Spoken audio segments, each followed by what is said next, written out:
ಮಾನ್ಯ ಸಭಾಧ್ಯಕ್ಷರೇ, ಏನು 18 ದಿವಸದಿಂದ SITಯ ಒಂದು ಇನ್ವೆಸ್ಟಿಗೇಷನ್ಸ್ ಏನು ನಡೀತಾ ಇದೆ, ಇದು ಶುರುವಾದಂಥದ್ದು ತಮಗೆಲ್ಲ ಗೊತ್ತಿದೆ.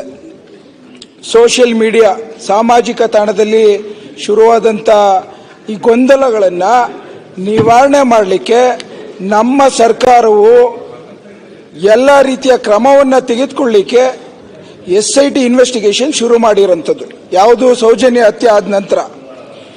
ಈಗ ನಾನು ಕೇಳ್ಕೊಂಡಂಥದ್ದು ಒಂದು ವಿಚಾರ, ಮಾನ್ಯ ಸಭಾಧ್ಯಕ್ಷ, ಧರ್ಮಸ್ಥಳ ನಮ್ಮ ಕ್ಷೇತ್ರ, ಹಿಂದೂಗಳ ಕ್ಷೇತ್ರ. ನನ್ನ ಕುಣಿಗಲ್ ಕಾನ್ಸ್ಟಿಟ್ಯೂನ್ಸಿಲೂ ಪ್ರತಿಯೊಬ್ಬರು ಮನೆಯಲ್ಲೂ ಪಾದಯಾತ್ರೆ ಮೂಲಕ ಹೋಗ್ತಾರೆ ಮಾನ್ಯ ಸಭಾಧ್ಯಕ್ಷ.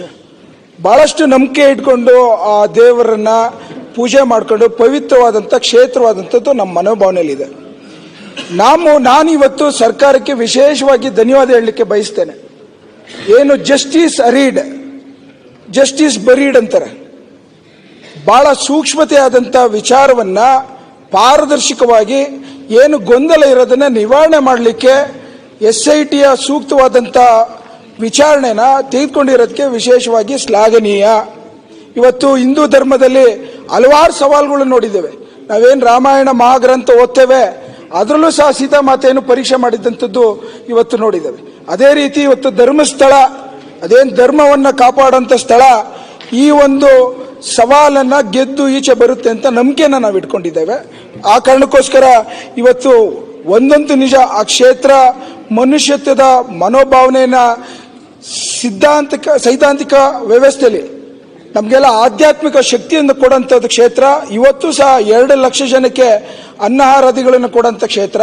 ಸಾಕಷ್ಟು ಜನ ಗ್ರಾಮಾಂತರ ಪ್ರದೇಶಗಳು, ನಮ್ಮಂಥ ಊರುಗಳಲ್ಲಿ ಆ ಕೆರೆಗಳ ಕಟ್ಟೆಗಳಿಂದ ಹಿಡಿದು ಸಾಮಾಜಿಕ ಗೊಂದಲಗಳಿಂದ ಹಿಡಿದು ಎಲ್ಲದಕ್ಕೂ ಸರ್ಕಾರದ ಪರ್ಯಾಯ ಮಾರ್ಗದಲ್ಲಿ ಕೊಡ್ತಾ ಇರೋಂಥ ಒಂದು ಶಕ್ತಿಯುತವಾದಂಥ ಆ ಒಂದು ಸಂಸ್ಥೆ.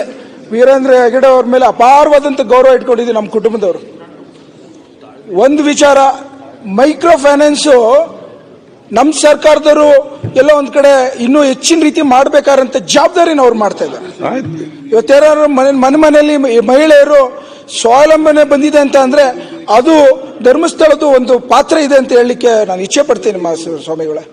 ಸಾಕಷ್ಟು ಜನ ಕೆಲವು ಸಂದರ್ಭಗಳಲ್ಲಿ ಕಾಡಿದೆ, ಪ್ರದೇಶಗಳಿದೆ, ಎಲ್ಲೆಲ್ಲಿಂದನೂ ಏನೇನೋ ಆಗ್ಬೋದು, ಎಲ್ಲದನ್ನು ತೆಗೆದುಕೊಂಡು ಇವತ್ತು ಸೋಷಿಯಲ್ ಮೀಡಿಯಾ ಪ್ರಮುಖವಾಗಿ ನಾನು ಗೃಹ ಮಂತ್ರಿಗಳು ಕೇಳೋಂಥದ್ದು, ನಾನು ಅವತ್ತಿಂದ ಹೇಳ್ತೇನೆ ಇದ್ದೀನಿ, online betting, gambling, confusion, social harmony ಎಲ್ಲ ಹಾಳು ಮಾಡ್ತಾರಂಥದ್ದು ಸಾಮಾಜಿಕ ತಾಣ. ಅದನ್ನು ನಿಯಂತ್ರಣ ಮಾಡೋಂಥದ್ದು ಕಾಯ್ದೆ ಬರೆದವರೆಗೂ ಇವೆಲ್ಲ ಕಾರಣ ಆಗುತ್ತೆ.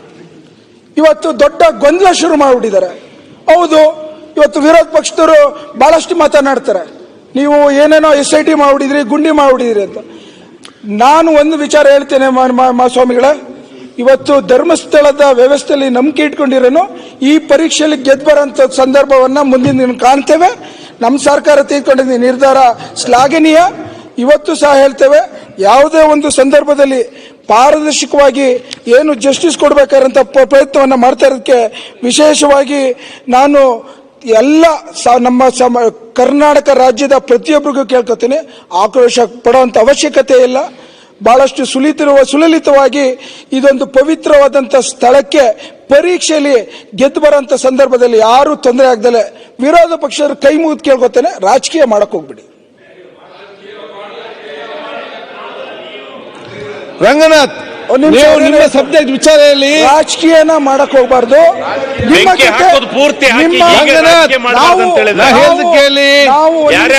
ಆ ಕಡೆ ನೀವು ಕೂಡ ಮಾತಾಡ್ತಿದ್ದೀರಿ, ವಿಚಾರ ಬಗ್ಗೆ ಚರ್ಚೆ ಮಾಡಿ. ಇವತ್ತು ಸರ್ಕಾರ ತೆಗೆದುಕೊಂಡಿದ್ದ ನಿರ್ಧಾರ ಶ್ಲಾಘನೀಯ. ಈ ಒಂದು ಪರೀಕ್ಷೆಯಲ್ಲಿ ನಾವು ಗೆದ್ದು ಬರ್ತೇವೆ ಅನ್ನೋದೊಂದು ಧರ್ಮಸ್ಥಳದ ಪರವಾಗಿ ನಾನು ಸಹ ಇವತ್ತು ಧ್ವನಿಗೂಡಿಸ್ತೇನೆ. ಆ ಕಾರಣಕ್ಕೋಸ್ಕರ ಸುಲಲಿತವಾಗಿ ಇನ್ನೂ ಹೆಚ್ಚಿನ ರೀತಿ ಪವಿತ್ರದ ಉನ್ನತ ಸ್ಥಾನಕ್ಕೆ ಹೋಗುವಂತ ಒಂದು ಸಂದರ್ಭದಲ್ಲಿ ಎಲ್ಲ ಸಂಯಮದಲ್ಲಿ ಕಾಪಾಡೋಣ ಅಂತ ಹೇಳಿ ಕೇಳ್ಕೊಂಡು ನನ್ನ ಮಾತು ಮುಗಿಸ್ತೇನೆ ಸ್ವಾಮಿಗಳು. ಧನ್ಯವಾದಗಳು. ಈಗ ಕ್ಷಣದ ಸುದ್ದಿಗಳಿಗಾಗಿ ಫ್ರೀಡಂ ಟಿವಿ ಸಬ್ಸ್ಕ್ರೈಬ್ ಮಾಡಿ, ಲೈಕ್ ಮಾಡಿ ಹಾಗೂ ಫಾಲೋ ಮಾಡಿ. ಹೊಸ ಸುದ್ದಿಗಳ ನೋಟಿಫಿಕೇಶನ್ಗಾಗಿ ಬೆಲ್ ಐಕಾನ್ ಮೇಲೆ ಕ್ಲಿಕ್ ಮಾಡಿ.